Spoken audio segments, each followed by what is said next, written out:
Mamma, siamo arrivati! Amori miei, ma quanto siete belli! Oh, finalmente un Natale in famiglia, col suo calore, con i doni che vengono dal cuore. E quest'anno il Natale con Anna sarà una vera poesia, vero Anna? Sì, ora me lo dice dov'è il cesso, perché da stamattina che suo figlio mi fa girare per sti cazzi i regalini per tutti. Un mi cagate per un anno e poi i regalini per tutti.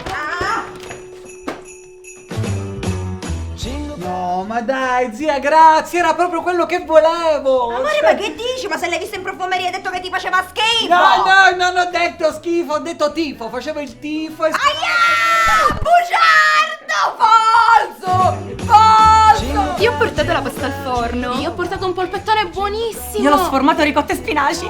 E tu, Anna? Io ho portato le posate! Altrimenti queste cose come ce le mangiamo? Io manco so cucinare! La bella pasta al forno! Prenditene un altro po'! No, amore, è perfetta così! Buon appetito a tutti! Ma che fai?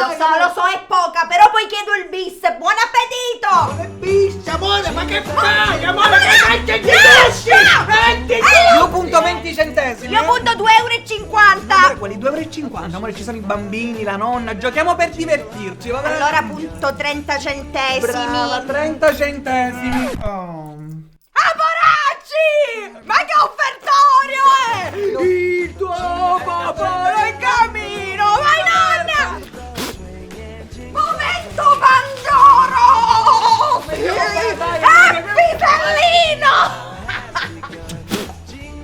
Ma no! Ma che mi stai dicendo? Maria Santa! Amore, che fai? Che Zitto, fai? che tua cugina crede veramente che mi interessa quello che sta dicendo. Invece non me ne frega proprio niente. L'origano nel pomodoro. No!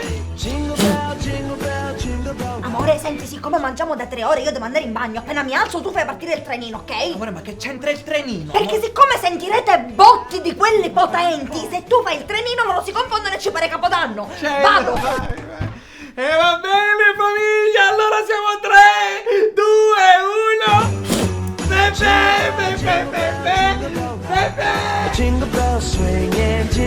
Adesso facciamoci una foto romantica natalizia senza rovinarla, va bene? Selfie!